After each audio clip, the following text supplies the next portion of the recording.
উনি সংখ্যাগুরু শুধু বলেননি, সংখ্যাগুরুর সংখ্যাগুরু। উনি ঠিক কোন গুরু বোঝাতে চাইছেন জানি না, তবে হ্যাঁ, তৃণমূলে এরকম গুরুরা অনেক রয়েছে। উনি আমাদের গুরু নন। আমাদের কর্মসূচি অনেক দিন ধরেই চলছে, সেপ্টেম্বরের শেষ থেকে মোটামুটি, সেটা হলো সদস্যতা অভিযান। আমরা চাইছি যত বেশি সম্ভব মানুষ বিশ্বের এই বৃহত্তম দলের সঙ্গে যুক্ত হন এবং ভারতীয় জনতা পার্টির হয়ে তারা অন্তত একটা শক্ত ভিত্তি তৈরি করুন। এই দেশ গঠনের কাজে মাননীয় প্রধানমন্ত্রী শ্রী মোদী যেভাবে দেশকে এগিয়ে নিয়ে যাচ্ছেন তারা তার সঙ্গে যুক্ত হন। এই জন্যই আমরা আজকে এখানে বসে আছি। ভারত বাংলাদেশ নিয়ে সংখ্যালঘুদের ওপর যে অত্যাচারটা আমরা দেখতে পাচ্ছি বেশ কয়েকদিন ধরে, এক মাস ধরে লাগাতার চলছে, এবং সেখানে দাঁড়িয়ে গতকাল কলকাতার ফিরহাদ হাকিম একটা মন্তব্য করলো, আমরা ভারতের যারা সংখ্যালঘু রয়েছে তারা একদিন সংখ্যাগুরু হয়ে উঠছে। কী বলবেন? উনি সংখ্যাগুরু শুধু বলেননি, সংখ্যাগুরুর সংখ্যাগুরু। উনি ঠিক কোন গুরু বোঝাতে চাইছেন জানি না, তবে হ্যাঁ, তৃণমূলে এরকম গুরুরা অনেক রয়েছে। উনি আমাদের গুরু নন। উনি যেখানে গুরুত্ব ফলাবেন সেটা ফলান। উনি নানা থিওরির জন্ম দিয়েছেন, তার মধ্যে একটা থিওরি ছিল মিনি পাকিস্তানের তত্ত্ব। পরের থিওরি তিনি দিলেন যারা মুসলিম হয়ে জন্মায়নি তারা সবকটা দুর্ভাগা। এবারে থার্ড থিওরি দিয়েছেন যে এবারে তিনি সংখ্যালঘুকে সংখ্যাগুরু পরিণত করবেন। তো এই নতুন নতুন থিওরি আসছে। তিনি নাকি মন্ত্রিসভার 2 নম্বর, ঠিক কত নম্বর আমি বলতে পারবো না। এই দলে কেউ 1 নম্বর, কেউ 2 নম্বরও নানা রকম ব্যাপার থাকে। আমি শুধু এইটুকু বলি, সেই স্বপ্নই থেকে যাবে, জেনে রাখুন। তার কারণ গোটা ভারতবর্ষের মানুষ আপনাদের মতো লোকেদের চিনে গেছে। সুতরাং আপনি কবে কি সংখ্যাগুরু হবেন সেসব স্বপ্ন আপনি দেখে যান, ওই স্বপ্নই থাকবে।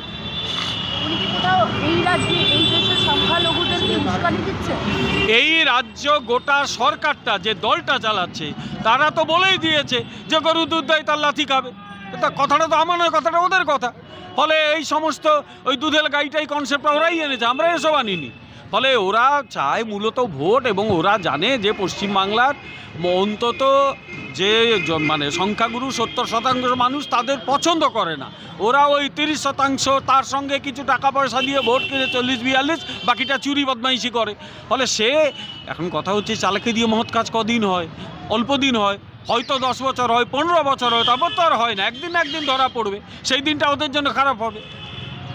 এই যে একটার পর একটা ফিরহাদ হাকিম মন্তব্য করছেন, মিনি পাকিস্তান বললেন, তারপরে আরও একটা মন্তব্য, গতকালের মন্তব্য, কিন্তু সেখানে শীর্ষ নেতৃত্ব কোনো কিছু মন্তব্য করছে না। সেখানে হুমায়ুন কবিরের বিরুদ্ধে শোকজ করা হচ্ছে ফিরহাদ হাকিমের ক্ষেত্রে। না, হুমায়ুন কবির 70% না 30%কে মেরে জলে ফেলে দেবে বলেছিল গঙ্গায়, তাকে শোকজ তো হয়নি।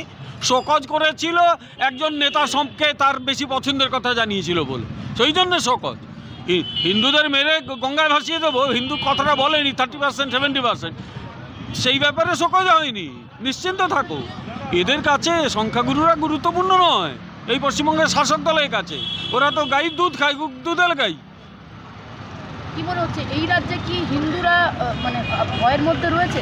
আতঙ্কিত, তাদের অস্তিত্বের একটা সংকট দেখা দিয়েছে। বাংলাদেশ আমাদের বুঝিয়ে দিয়েছে যে আমরাও বিপদের মধ্যে রয়েছি, এবং যেখানে শাসক দল তারা ভুল করে, তারা অন্যায় করে, ইচ্ছে করে এই কাজগুলো করে, তারা যদি এইরকম করতেই থাকে তাহলে আলটিমেটলি হয়তো পশ্চিমবাংলার জন্য বিপদ আসছে। আমরা সেই বিপদটাকে প্রতিরোধ করব।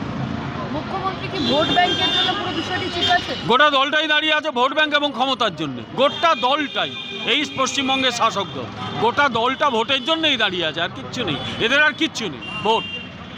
বাংলাদেশের ইস্যুটা যদি হিন্দু না হয়ে মুসলিমদের উপর হতো তাহলে কি মুখ্যমন্ত্রী কি আলাদা রকম দেখতে পেতাম আমরা? ওরে বাবারে, তাহলে পশ্চিমবাংলায় আমরা থাকতেই পারতাম না, চেঁচামেচির চোটে আমরা থাকতেই পারতাম না। সুতরাং ওই বললাম না, যখন এরা ক্ষমতায় আসবে তখন এরা মানে ক্ষমতায় এসেছে, এরা চাইছে যেভাবেই হোক ক্ষমতায় থাকতে। এরা যেদিন ক্ষমতা থেকে যাবে মানুষ এদের বুঝিয়ে দেবে ক্ষমতায় থাকা এবং না থাকার মধ্যে পার্থক্যটা। বাংলা হান্টের আরও খবর দেখতে নজর রাখুন। বাংলা খবর মানেই বাংলা হান্ট।